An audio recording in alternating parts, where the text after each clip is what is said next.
Hello everyone, this is AndresRestart, and this time we are talking about a whole bunch of Pokémon Legends Z-A leaks. They keep coming left and right. There have been so many, and a lot of them have been getting confirmed as of late, so I figured with all these different confirmations, we should take a closer look at some of these leaks because they can give us a good idea for what's to come next when it has to do with Pokémon Legends Z-A.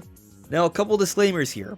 I am not going to be touching any of the story leaks here. Not interested in that. I don't want to spoil myself. I'm not interested in spoiling you guys on the story either. However, I am interested in learning more about all the different Mega Evolutions in Pokémon Legends Z-A, so that's what we're going to be focusing on today. Now, one other disclaimer here. Today's video is going to be a little bit more simpler than usual when it comes to the editing and such. Very basic. I'm just going to be talking about a lot of these different things that have been going on, sharing the post, talking about these different things. I'm actually going through a move this weekend, so going into a new place, there will be a different setup and all of that. But the show must go on, so here I am talking about these long overdue Pokémon Legends Z-A leaks.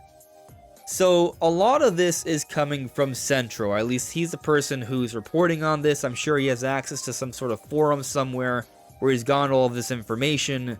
And I do understand some people don't like to trust Central leaks, but here's the thing. Most of the time, Central leaks is simply reporting on other stuff, not necessarily being the source of these leaks, although with this, he's not claiming a source. However, we have seen that these leaks have proven true. So I am absolutely inclined to believe that these other leaks are legitimate. So, for example, back on March 28th, Central Leaks described Mega Hawlucha. Hawlucha wears a black wrestling mask with gold highlights, yellow feathers around its neck, and a gold neck piece with black highlights. The mask's eyes are white and cover its eyes completely, so there are no pupils. The orange feathers on its head are longer, and the crotch feather has gold trim like the boots. And this description here is 110% spot on. It is the exact description for how Mega Hawlucha looks. But this isn't the only one. Also, back in March, we had a description for Mega Vitribell. There is a big brown vine that wraps around its mouth, tying it shut, so it looks like a giant bulging pouch with a thin opening. The leaf arms are much smaller, placed near the top of the bulging pouch. That's all correct. That's how Mega Vitribell looks. And then also, Mega Dragonite. Two big angel wings coming out of its head instead of the antennas, a blue orb near the end of its tail, extra angel wings above its arms, and extra angel wings on its heels like Terraria Hermes boots. That is exactly how Mega Dragonite looks. So all these Megas, months later, are now getting confirmed. We're seeing that these leaks were accurate descriptions for these Mega Evolutions, which now has us considering all the other Mega Evolutions that are about to be confirmed for Legends Z-A. They've been confirming one Mega per week basically over the last few weeks. They're probably going to continue this pattern, but I imagine with the starters they will show off all three at once. And so we'll probably overall have a little bit more than just one per week leading up to release, and there's likely going to be some left over that we learn about when we actually get to play the game. That said, we do have a full list here, 26 new Mega Evolutions: Clefable, Starmie, Victreebel, Dragonite, Meganium, Feraligatr, Skarmory, Frostlass, Embar, Scolipede, Excadrill, Electro, Scrafty, Chandelure, Chestnut, Delphox, Greninja, Pyroar, Malamar, Barbaracle, Dragalge, Hawlucha, Eternal Flower, Floette, Mega Zygarde, Drampa, and Phalanx. So that's the whole list. Now, I'm not going to go over every single one, but there are some interesting Megas that I think are worth pointing out. So, for example, the starters. There's a leak going around for Mega Meganium. This is how Mega Meganium is supposed to look. Now, this is an illustration made by Eden A. This isn't the actual leak. I'm not going to show the photo of the actual leak because, well, I don't want this video to be taken down. But this is a pretty accurate illustration. Shout out to Eden A here. This will be linked in the description below. As always, all source and credits linked in the description below. But I really like how Mega Meganium looks. Grass Fairy type, by the way. It has some awesome flower plumage. Really has me thinking that the defense of Mega Meganium when Mega Evolved is going to be far greater. So I'm actually a pretty big fan of this design. But on the note of Mega Feraligatr, because it's actually also going to get an updated typing, Water Dragon, we've heard descriptions of how it's going to look. Now, I haven't seen any photo leaks for Mega Feraligatr, but here is a fan illustration or model of how it would look based off the description about. And it's something like this, with greater big red spikes and almost like some sort of red covering around its head. Looks very dragon-like now. Very cool, I would say. And this might push me to pick Feraligatr over the other two starters. By the way, Embar is still going to be a firefighting type. Now, another leak that's been going around is for Zygarde. Now, this is another illustration by IcyBoy33. Shoutouts to them. And so there's an actual like look of Zygarde going around. I'm not going to share it, but this illustration does a very good job of capturing the look of Mega Zygarde. And some people are looking at it, looks kind of like a gun, maybe like a hammer that Zygarde is holding.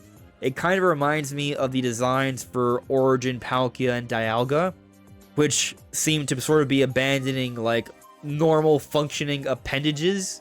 And some people also wonder if this form of Zygarde is kind of a call to Sword and Shield, Sword, Shield, and Gun, or Sword, Shield, and Hammer. It's funny to think about here, but I do think this design could be pretty cool. Some others that I think are worth pointing out: Mega Starmie is going to have very long legs, so it's going to be hilarious to look at. A lot of these Megas have kind of like wacky designs. They're not all like super hardcore cool or badass. I think there's a little bit of a mix there. I will tell you, I actually do like Mega Victory Bell's design. I do like Mega Dragonite's design. And, you know, for what Hawlucha is, I guess that makes sense as well. Like, I'm not really against these designs, but I do also understand how some people, when you think about the concept of Mega Evolution, you want to see the Pokemon reach its most optimal, awesome form. Like, you consider Charizard, Charizard Y, and Charizard X. These are epic looking forms, right? A lot of these Mega Evolutions seem a little bit more wacky. But I think you could still argue, at least from the three we've seen, that it is still kind of like referencing a greater level, right? Like with Dragonite, it's sort of embodying its earlier designs, but becoming a combination. Mega Victory Bell is far larger. It seems that the level of poison and sludge that it's developing is so significant that it has to change its form into this. So there is a suggestion that it's more powerful, more bulky, can take more of a hit as well. And then with Hawlucha, it takes on a more theatrical appearance, which is important for wrestling, which is a big part of Hawlucha's overall design there, which then would suggest it has more power. It's a part of the whole idea with that, with the luchadors. Now here we also have descriptions for the other starters that are getting Mega Evolutions. Chestnut's going to wear a crown, gaining additional orange elements and shields. Delphox will stand on her broom and hover. I really like that. Really showing off Delphox as more of like a mage or a witch. And Greninja, hanging upside down from a huge shuriken, its color becomes darker. This feels like a reference to Greninja when it was initially revealed in Smash Bros. For Wii U and 3DS. I'm not going to go over every description for all the Megas here, this will be linked in the description below, but Skarmory's to me stands out a lot. Skarmory is going to become longer and pointier. Everything silver turns bright gold. I love this. It has red eyes instead of white. The horn on his head is longer, and the top half of his beak is extended. Its wings have green-black instead of red underneath the gold. Its talons become very, very long and thin. So we were just talking about how a lot of the Mega Evolutions seem kind of wacky. This one does not seem wacky. This one seems like they're really going for edgy, really cool, and more dangerous and opposing. I wouldn't be surprised if this Mega Evolution kind of focuses Skarmory's stats in a more offensive direction. Skarmory is a very strong defensive Pokemon, but with this new design, it has me thinking it's more of like an actual predator with the long fangs and the longer overall body. Like, that's kind of the idea I'm getting here, so I'm very curious how that's going to break down, but I love the idea of this design so far. Apparently Mega Drampa is gonna wake up. It's gonna turn its clouds into more storm clouds. It's gonna have Viking horns. It's gonna have claws raised up, which is interesting. Like, Drampa has this berserk ability, so it can go berserk. It almost seems like in its Mega Evolution, it's kind of Perma Berserk mode, which is also pretty cool. And then Mega Phalanx is going to combine like Voltron, like something straight out of Power Rangers, which also sounds hilarious. Now, like I said, there are others described here. I don't want to go over all of them. There's a lot here. But there is more I want to talk about here when it has to do with these leaks, though. So with all these leaks coming true, I go back to what Central said back on March 31st before the Switch 2 Direct. Pokémon Legends Z-A is currently planned to be the final main series Pokemon game for Nintendo Switch. Gen 10, codenamed Gaia, will release next year exclusively for Nintendo Switch 2. This is kind of a big deal. They're also talking about how there might be some DLC for Legends Z-A.